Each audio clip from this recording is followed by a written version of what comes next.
right, so here's our subway system, and our boundaries are this entrance door right here where people can enter the subway cart, and then they go through, and this is the exit. So the boundary is out the door this way. So they cycle through, this is the entrance through to the exit. Our state variable for this analogy is the people getting on and off the subway.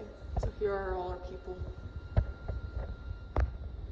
All right, so depending on our observational time, we may see a gaining, losing, or steady state, or even static.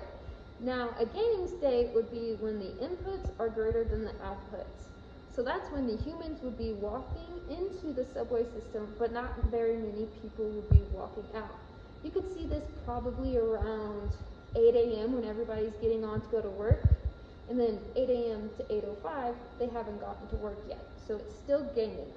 So you can imagine these cute little people going on. And you can see up here, it's all gaining. People keep walking onto the subway train, and only one person is leaving. So this would be a gaining system. All right, so now we're going to see a losing state, and this is when the outputs are larger than the inputs. So more people would be getting off and exiting the subway train than entering. Over here we have one little fellow, he's getting on, but if we look at our exit, there are so many more people getting off. So this would be an example of a losing state. So an observation time that we could see a losing state would maybe be when everybody's getting off the train after work. So maybe 5:30 to 5:35, they're all getting off the train. So now we can imagine a static system. This is where there is no movement within the cart itself, and there's no inputs and no outputs. Everything is static. Now here we have a subway train that has been wrecked. It ran into this wall, and it has been in repairs for some time, and it just is not going, nobody's going in it, it's not moving, there's no commotion inside, so this would be what they call a static state. We can also have a steady state system where the same amount of people are entering the subway system and leaving. So the observation time for this could be something like a whole work day, where people are getting on in the morning to go to work at like 8 a.m. and then the same number of people are exiting in the evening to go home.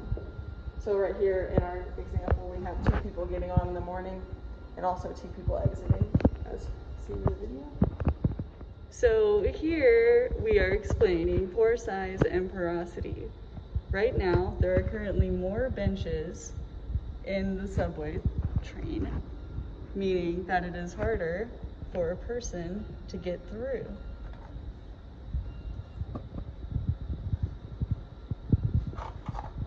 Excuse me, pardon me, pull that bench. Super clumsy, not great. But then we can take out the benches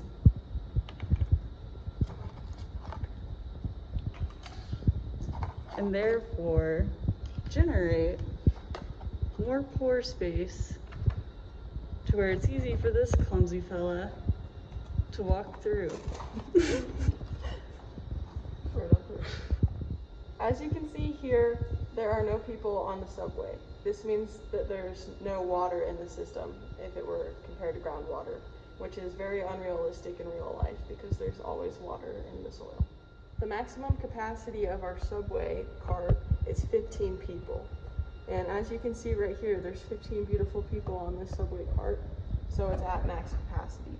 This is compared to groundwater, this would be like full saturation of soil. So all of the pore spaces are full of people or water. Right here we can relate this to water content. So since it's not at max capacity, there's only 5 passengers, 5 people on this subway cart. This would be similar so that you could have 15 total, but there's only 5 right now. So this would be like 33% water capacity, water content. Because it's unrealistic to have 0 water in soil, these 2 people or 3 people stay on the subway for a long time and they commute for a very long way on the subway. So, since they're here for longer, this is the initial water content. Because they're here when other people are getting on the subway. Right. Sorry.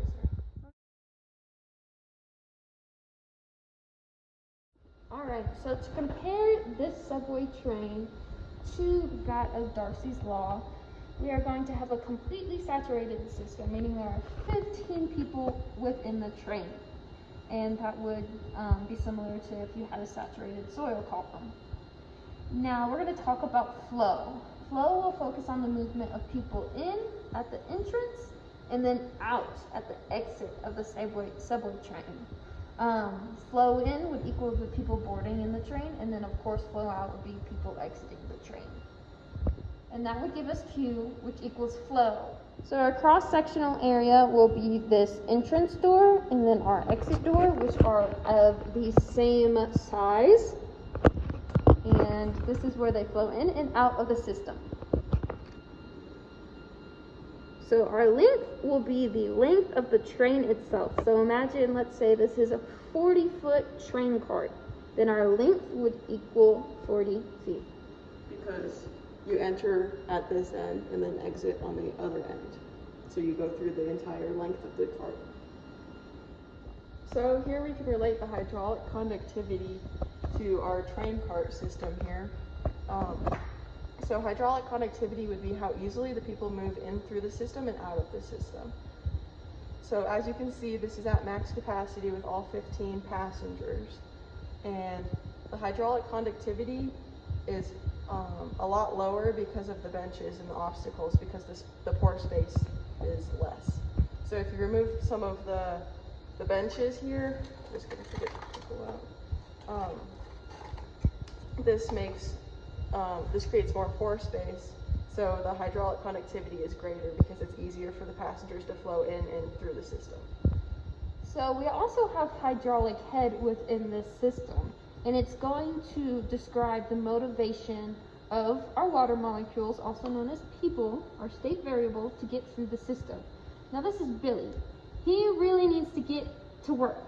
So he's gonna push through everybody. He's going boom, boom, boom, and he has a lot of motivation to get to work. Now, let's say we have somebody who has less motivation to get to work.